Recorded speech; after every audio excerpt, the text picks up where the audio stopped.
Yeah, granny squares are the backbone of crochet, but let's be honest, they are everywhere. Uh-uh. Isn't it time we stepped out of the box? Like literally step out? It's time. It's time we explored fresh modern designs like this delicate looking crochet lace square. Look at this. Just check this out. Huh?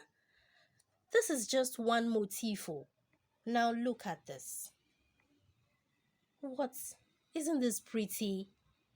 The possibilities are endless. You can switch it up, change colors.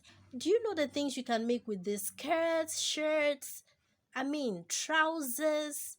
See, I don't want to talk much. While this pattern is beginner friendly, I recommend you get my Crochet for Beginners course to learn all the basics of crochet if you are new to the craft, okay?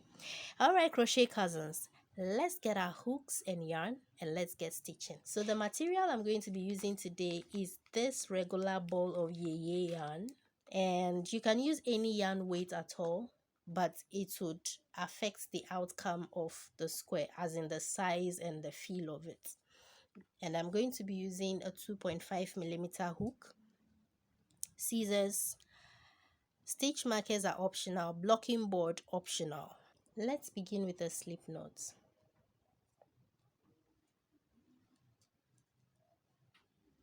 Chain 5,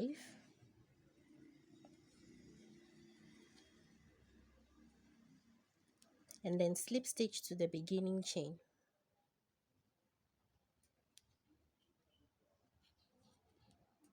Now I'm going to chain 2. For me, this chain 2 never counts as a stitch, so make 16 double crochet into the ring.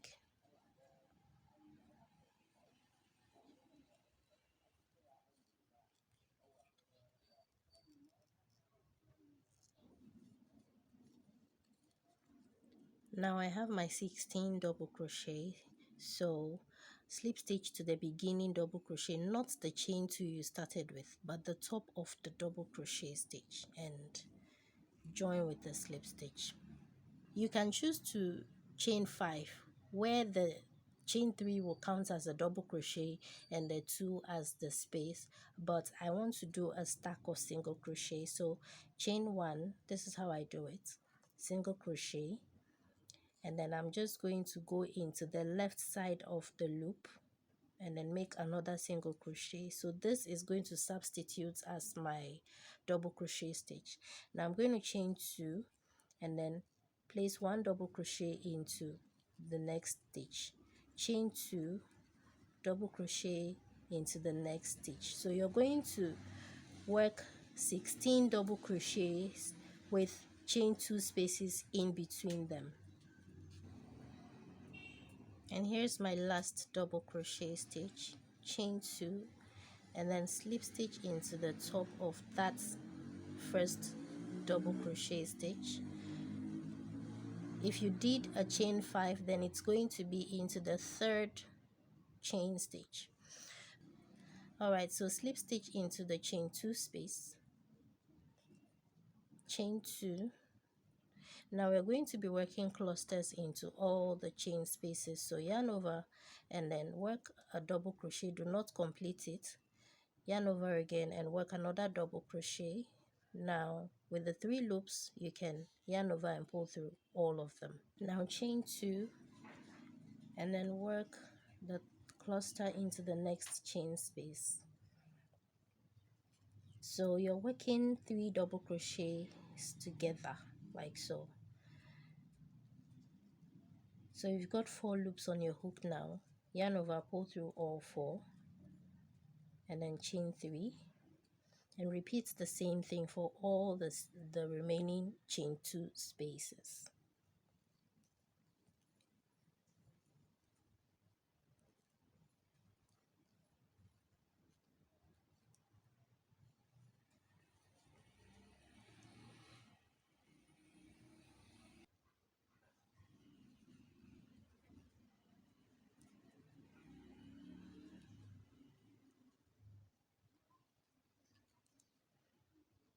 Okay, so for the last part, chain 3, and you're going to slip stitch straight into the chain 3 space, like so. Now chain up 1 and single crochet into that space. You can now bring in your stitch marker and mark the single crochet stitch.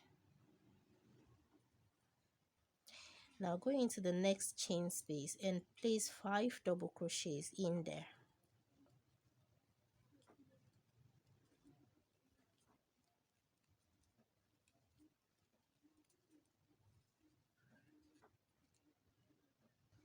Then chain 5.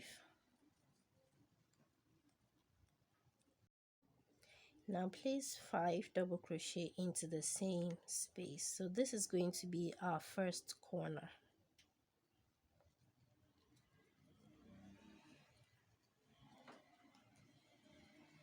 You can squish this so that you have space to put your stitches. So I need one more. I've got my 5 now, so I'm just going to go into the next chain space with a single crochet stitch and then chain 5, single crochet into the next space, chain 5, single crochet into the next space. So now we're going to make our second corner just like we did here, 5 double crochet plus a chain 5 in between them.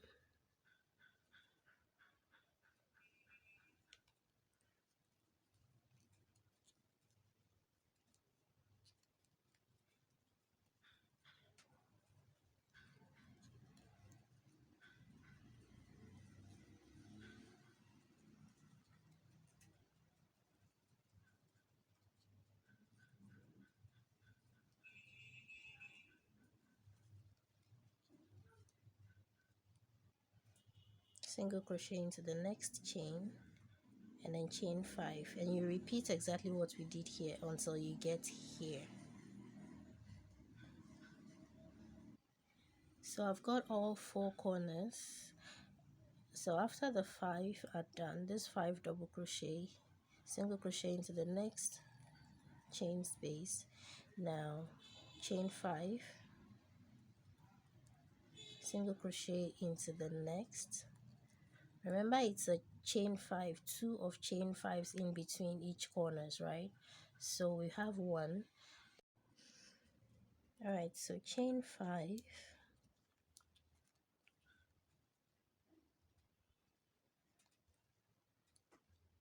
and now we're going to slip stitch into where I placed the stitch marker. This is the very first single crochet that we did. That is why I placed the marker there, just so that you are not confused as to where you're ending your row.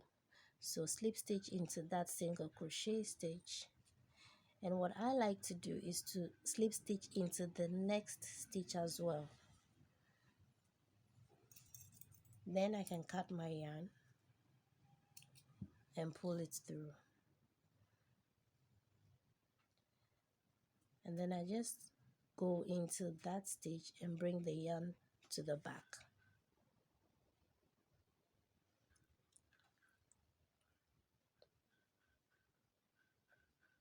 Okay, so I just like to weave in my ends so that I don't have too much work by the time I am done with all the squares that I need for my project.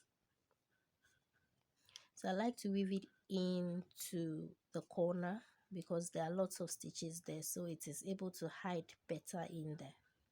Our motif is all ready now. You can cut the excess yarns, and that is it. Our motif is ready. So thank you for crocheting with me. I'll see you in the part 2 where we will be connecting. I'll be showing you how to connect the motifs to each other. Alright friends, if you found this useful, please like and share so others can see it too, okay? Please don't be greedy. Also subscribe to my YouTube channel. Follow on TikTok and let's build each other up, okay? Thank you. Until I come your way next time, my name is Yvonne, the crochet teacher.